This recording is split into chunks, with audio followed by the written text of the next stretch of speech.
We all know that no superpower is complete without its mercenary armies to fight its proxy wars. And just like the US has Blackwater, the Russians have the Wagner Group. The Wagner Group consists mostly of ex-military guys who, in return for a hefty salary, are willing to do the missions that Russia can't be connected to. But how exactly are they used, and what is their relationship to Russia? A new leaked report from the UN reveals some of the answers to those questions. Let's take a look at all of that in today's video.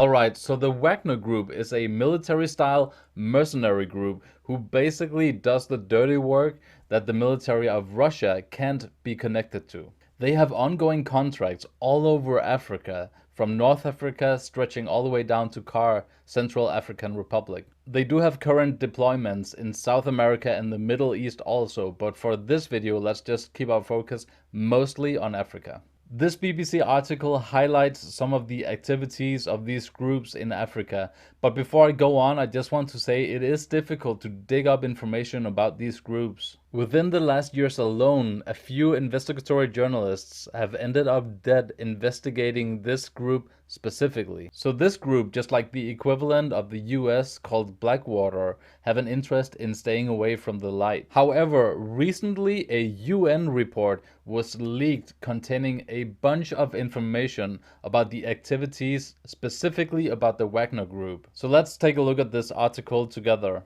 Wagner, shadowy Russian military group fighting in Libya. What does the UN report say?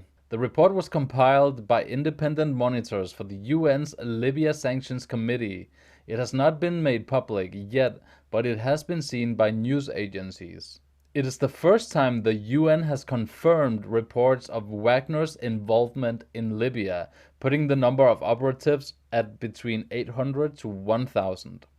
The 57-page report says Wagner operatives have been in Libya since October in 18, providing technical support for the repair of military vehicles and participating in combat operations. It goes on to read, its members have been acting as artillery and air observers, as well as providing electronic countermeasures expertise and deploying as sniper teams. The personnel were mainly Russians, but there were also nationals of Belarus, Moldova, Serbia, and Ukraine, the report said. Early this year, Russian President Vladimir Putin said any nationals in Libya did not represent Moscow, nor were they paid by the state.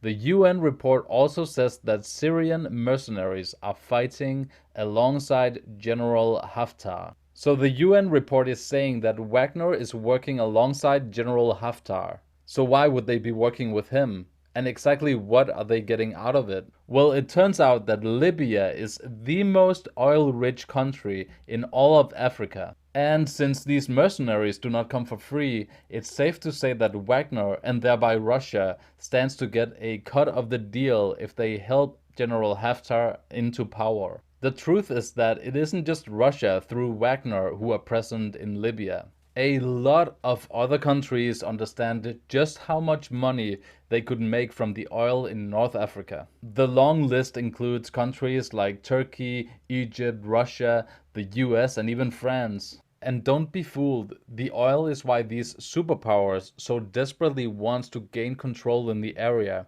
or as they say, instill democracy. So here they are again, Russia and the US fighting it out in these proxy wars. And you kind of get the sense that the only reason why these proxy wars don't turn into full-blown wars is that they are using these mercenary armies instead of their own armies. And since these groups have no one keeping an eye on them, horrifying war crimes tend to follow them. I won't go too much into it, but it's another one of these horrifying elements of using uncontrolled private armies. Of course, Putin and Obama and even Trump have officially denounced these groups for their war crimes. But they're still using them to this very day. The Wagner Group is still carrying out missions for Russia in Libya to this very day, and the rest of the world for that matter too.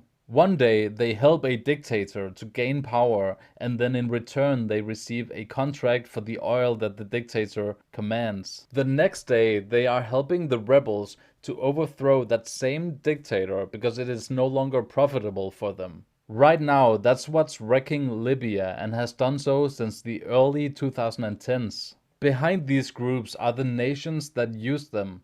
They receive the contracts for the oil, and then the next day the nations, through these groups, will equip and train these rebels that take over right after. It's something that we've witnessed for a long time now, especially in the Middle East, where country after country have been ravaged and depleted of its natural resources and then left for good. But in reality, it's happening all over the world. Oh, and remember that General Haftarah I told you about? Well, before the Wagner Group was helping him out, the US had done exactly the same. Let's read from this Wikipedia article. In 1987, he became a prisoner of war during the war against Chad in Africa. After being lured into a trap and captured, which was then a major embarrassment for Gaddafi and presented a major blow to Gaddafi's ambitions in Chad. While being held prisoner, he and his fellow officers formed a group hoping to overthrow Gaddafi. He was released around 1990 in a deal with the US government and spent nearly 2 decades living in the US, in Langley, Virginia, and gained US citizenship. By the way, Langley, Virginia is where the CIA headquarters are, but that's just a coincidence, I'm sure.